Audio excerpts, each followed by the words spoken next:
You ever have one of those moments where the entire narrative flips in a matter of minutes? That's exactly what just happened to the Indiana Fever. Because for weeks, maybe even months, the story around this team has been laser-focused on one name, Caitlin Clark. And why wouldn't it be?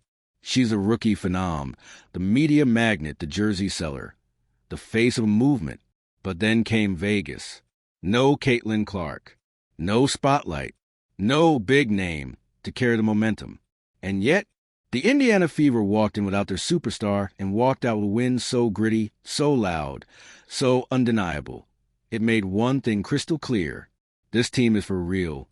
If you're here for the real story and not the filtered version, subscribe. And if you're sticking around for the next meltdown, you better definitely subscribe. From the opening tip, it looked like trouble. The Vegas Aces are no joke. They've got championship DNA, depth for days, and a system that can break teams in two by the third quarter. And when Clark was ruled out with an injury, the general consensus, this game was already decided. But Indiana didn't read the script. They rewrote it. And right at the center of that rewrite, Sophie Cunningham. Sophie came out with something to prove, and not just to Vegas, but to everybody who's been acting like the Fever are a one-woman show. She wasn't just confident. She was fiery. You could see it in the way she moved, like a woman on a mission to silence the noise. She dropped 21 points, but it wasn't just a number, it was how she got them. Corner threes with defenders in her face. Transition buckets off steals. Lockdown defense. She was everywhere. And when the crowd started to feel the momentum shift, it was Cunningham who raised her hands to the fans like, "Get louder. We're not done yet." Caitlin Clark, watching from the bench in street clothes, looked stunned in the best way. Shocked, even, not because she didn't believe in her teammates, but because this wasn't just stepping up. This was taking over. And it wasn't just Sophie. Kelsey Mitchell was ice cold in the first half. But the fourth quarter? Flamethrower mode. She dropped 9 of her 21 points in the final period alone. Every time Vegas looked like they might steal the game back, Kelsey answered. Drives to the rim, pull-up jumpers. Swish, swish, swish. She didn't flinch. She finished. And then there was Natasha Howard, who put in the kind of work you can't always measure with a highlight reel. But if you watch the game, you know 18 points, 13 rebounds. She owned the paint, swallowed rebounds like they were personal, swatted shots, changed the Aces' offense without saying a word. She made the interior a war zone, and she walked out the victor. By the time Ari McDonald hit that dagger three with 35 seconds left, essentially sealing the win, you could feel it in the arena. This was no fluke. This was no accident. This was a team. And listen, Caitlin Clark knew it too. She was the first to stand up, the first to high-five, the first to lose her mind when McDonald hit that clutch three. You could see the pride in her face, not just as a teammate, but as someone who's had the weight of the franchise on her shoulders since day one. Because let's be honest, it's been a lot. The pressure, the expectations, the ridiculous standard people have held her to. Some folks were acting like every Fever win was a miracle only because Clark was on the court, and every loss, her fault. But now, this game changes everything. Because what the Fever proved loudly is that they are more than one player.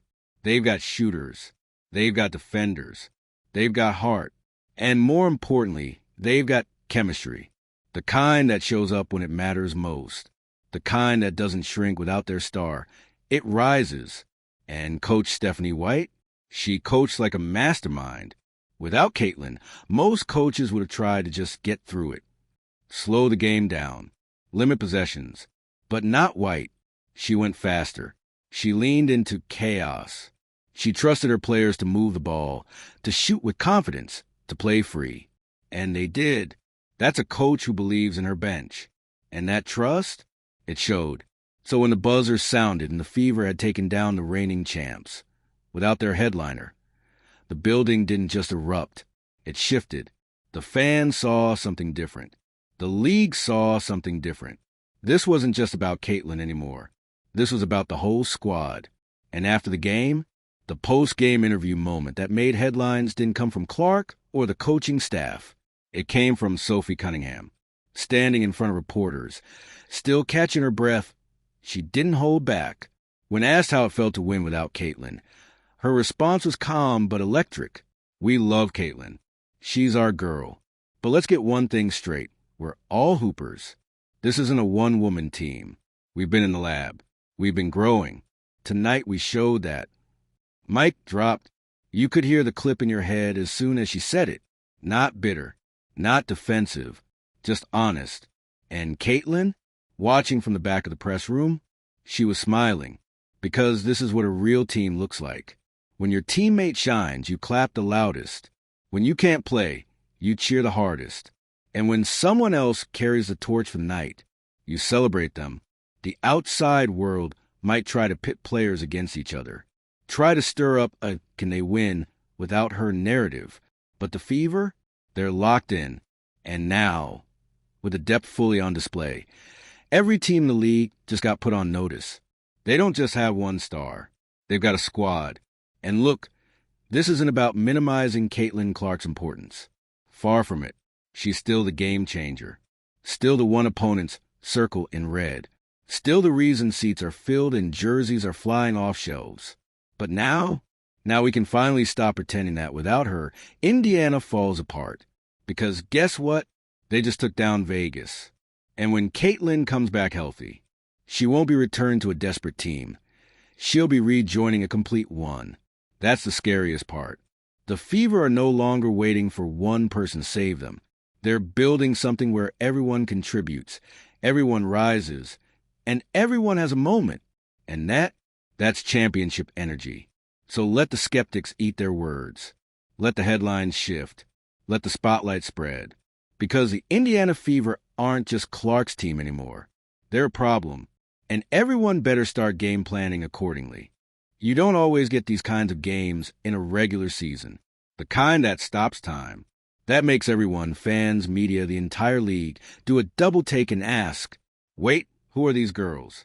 That's exactly what happened when the Indiana Fever took down the Vegas Aces. Without Caitlin Clark in uniform, the team that was once treated like a one-player TikTok highlight, real, suddenly looked like a unit that could compete. Not in the distant future, not once Caitlin adjusts, but right now. Because the real plot twist wasn't just that they won. It's how they won. Let's break it down. You don't beat a team like Vegas unless you do everything right, unless you grind, unless you hustle on every possession. And Indiana did all of that with intention. Their offense, fast, unselfish. Everyone got touches. No one was trying to be the hero. The ball moved. The confidence was there. Shots didn't feel forced. They felt earned. Their defense, relentless. They were rotating, switching, scrambling for loose balls like it was Game 7. And every time the Aces started to build momentum, the Fever found a way to kill it. Together. And what makes this so wild is that none of this was part of the national narrative. Up until now, the general public had decided, if Caitlin Clark isn't lighting it up, Indiana's got no shot. But that take? Dead. Because this game made one thing very, very clear. They've been building something behind the scenes. Caitlin Clark may be the engine, but this car has 4 wheels. And when she's out, they don't park it. They drive harder. Let's talk about team identity. What we're watching is a slow birth of a team culture, one that goes beyond celebrity or star power. This team is learning to trust each other in real time. They're finding out what happens when everyone steps up because they have to. And guess what? That's when teams are born. Before this game, Indiana's story was mostly about Clark's adjustment to the league. Can she handle the pressure? Is she too hyped? Can she get her team to the playoffs? But now we're watching a team discover its backbone. And the best part? Clark wasn't even playing, but she was right in the middle of it all. You couldn't miss her. Clapping, standing, yelling instructions from the bench, celebrating harder than anyone on the court. She wasn't just cheering. She was invested, fully locked in. That's not just team spirit. That's culture. Caitlin Clark didn't make this game about her, and that's what made her presence even more powerful. She wasn't sulking. She wasn't detached. She was riding every high, feeling every low, hyping every big play like it was her own. Because this isn't just her team. It's becoming everyone's team. And that shift, that's huge. Because the scariest kind of team isn't the one with one superstar. It's the one with 10 contributors and a superstar on the way back. That's what the league is dealing with now. Let's look closer at some of those contributors. Sophie Cunningham, we already said it, but let's say it again. She wasn't just scoring. She was setting the tone. She played angry but focused. She clapped in defenders' faces. She made her threes count. And she talked. A lot, but not trash for the sake of drama. It was leadership. You could see the younger players feeding off her energy. It's what veterans should do. She didn't ask for the spotlight. She earned it. Kelsey Mitchell, ice cold, in the best way. When the game was tight, she didn't flinch. No wasted motion. Just buckets. Her 9-point fourth quarter run was surgical. And you know what else? She was smiling, not arrogantly, confidently, like she knew something the rest of the world didn't. She's been through it all in Indiana. The losing seasons, the rebuilds, the noise. And now, she finally looks like a player surrounded by teammates who match her energy. You love to see it. Natasha Howard. Look, if there's a defensive player of the game chain, she's wearing it. She didn't just fill up the stat sheet. She controlled the entire paint, boxing out, tipping balls, intimidating every shot inside 10 feet. You need players like her if you want to win in the postseason, period. And then there's Aari McDonald. Let's talk about that shot. 35 seconds left. Game on the line. She gets the ball on the wing and fires. Swish. No hesitation. No panic. Just ice in the veins. It wasn't just a shot. It was the moment, the poise, the confidence. That's how legends are born. Not always with a SportsCenter countdown. Sometimes in the quiet moments that seal a game. And let's not forget Coach Stephanie White. She coached this game like she had nothing to lose and everything to prove. She adjusted the pace. She trusted her bench. She didn't run the offense through one player. She spread the floor and let her team ball out. That takes guts. That takes faith. And the players rewarded it with a performance that turned heads across the league. Now, let's address the elephant in the room. This game changes the pressure dynamic for Caitlin Clark. Up until now, every time she missed a shot, the internet exploded. Every time the team lost, it was somehow her fault. But now, the Fever have shown the world they can win without her. Which means when she returns, the expectations change. She doesn't have to carry them anymore. She gets to join them. That's a whole different vibe. And for Clark herself, that's liberating. That allows her to play looser, to pick her moments, to evolve without panic. She's not here to be the savior anymore. She's part of something bigger. And you know what's even more beautiful? Her teammates know it too. This game sent a message to the league, to the media, and to the fans. We're not waiting on Caitlin Clark. We're building something that's ready when she gets back. That's how you build a contender. Not on talent alone. On trust. And right now, the Fever trust each other. So what's next? If you're an opposing team, the scouting report just got a lot longer. You can't just press Clark full court and expect Indiana to crumble. You can't just hope the bench disappears. Because now the depth is real. The energy is real. The belief is real.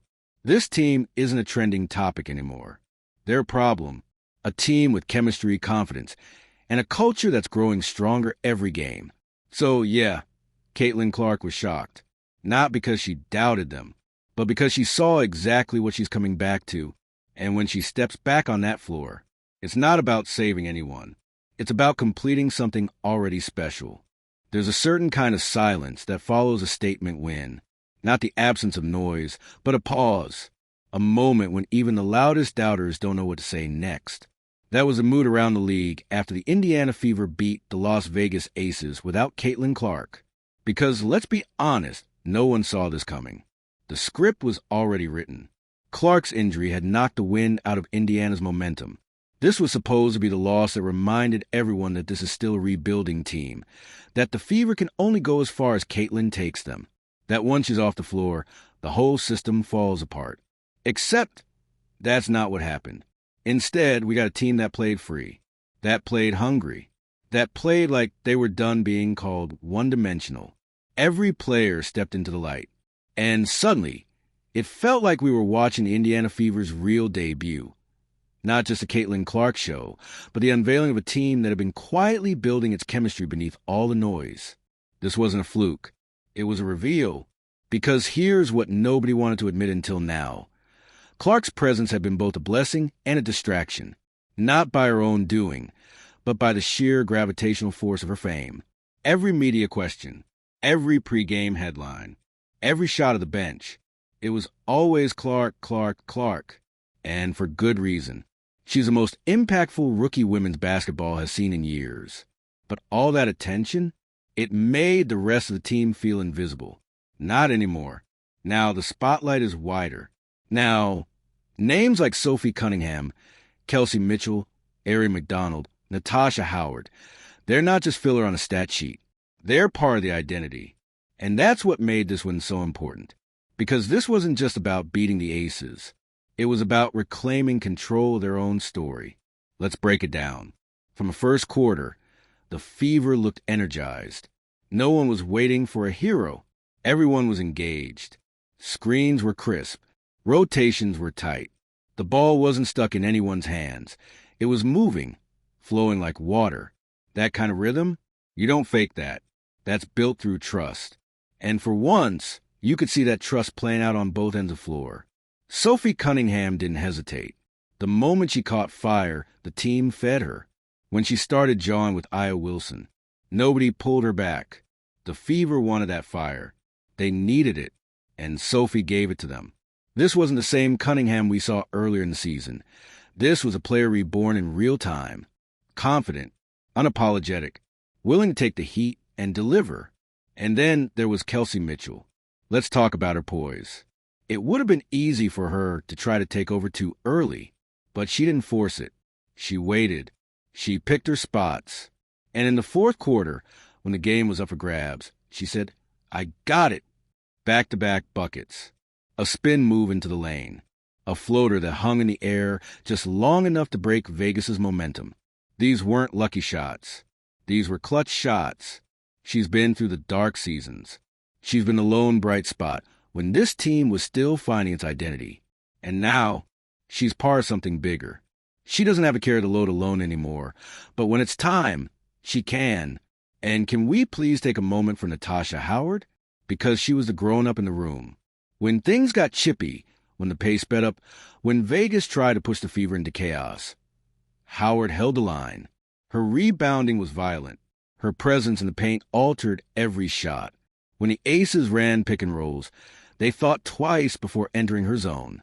And on offense, she cleaned up everything. Putbacks, drop steps, mid-range jumpers. She didn't need to yell or flex. Her game spoke. But here's what changed the most. The bench. For the first time in a while, the Indiana bench wasn't just standing. They were locked in. Every substitution brought energy. Every timeout huddle had hands on knees, heads nodding. Nobody was checked out. Nobody was watching the scoreboard like it was a countdown. You could feel that cohesion. And behind it all was Coach Stephanie White. This one doesn't happen without her. She didn't overcoach. She didn't throw a playbook at her players and hope they executed. She gave them freedom. She adjusted the game plan to match their pace, not protect a lead, but to take one. And when Vegas made their push, she didn't panic. She trusted her players to figure it out. She let Mitchell cook. She gave Cunningham the green light. She let Ari McDonald shoot. Because here's the thing, games like this aren't won by stars. They're won by belief. And right now, the Fever believe in each other. That's what's so scary for the rest of the league. Because now, Indiana isn't just a team with a famous rookie. They're a team with a core. They've been forced to grow in public, to stumble in front of millions, to take criticism that other rebuilding teams don't have to face. And through all of it, they've developed something that no amount of hype can fake. Resilience. They didn't let Clark's absence become an excuse. They made it a challenge. And they answered. So where does that leave Caitlin? exactly where she should be. She's still the face, still the future, still the one everyone's tuning in to see. But now, when she comes back, she won't be stepping onto a shaky foundation. She'll be rejoining a group that knows who they are and how to win without her. And that's huge. It means she can take time to adjust. She doesn't have to rush back and feel like she needs to play superhero ball. She can play her game, pick her spots, let the team's chemistry carry her instead of the other way around. It also means this team becomes unpredictable. Opposing teams can't just trap Clark and hope the others fold. Because now, they've seen what Mitchell can do late, what Sophie can do with space, what Howard can do when she owns the paint. Now, they have to prepare for everyone. And that's the shift. This game wasn't just a surprise. It was a warning shot. To the media, stop pretending this is a one-woman operation. To the fans, stay locked in, even when the headliner is out. To the league, you might have built your strategy around slowing down Caitlin Clark, but that's not enough anymore. This team, they've got layers, they've got chemistry, and they've got grit. So, yeah, Caitlin Clark was shocked. But maybe, just maybe, she was also relieved. Because now she knows she doesn't have to carry it all. And the rest of the Fever, they know they're no one's sidekicks. They're the story. And we're just getting to the best chapter. Drop your thoughts in the comments. What was the turning point in this Fever win? Who stepped up most in Clark's absence? And when she returns, how should this team balance star power with shared success? Hit that subscribe button if you're ready to follow this new-look Indiana squad all the way through the chaos, the clutch shots, and the climb to something way bigger than just one name on a jersey. Because the Indiana Fever just found themselves. And the league better start paying attention.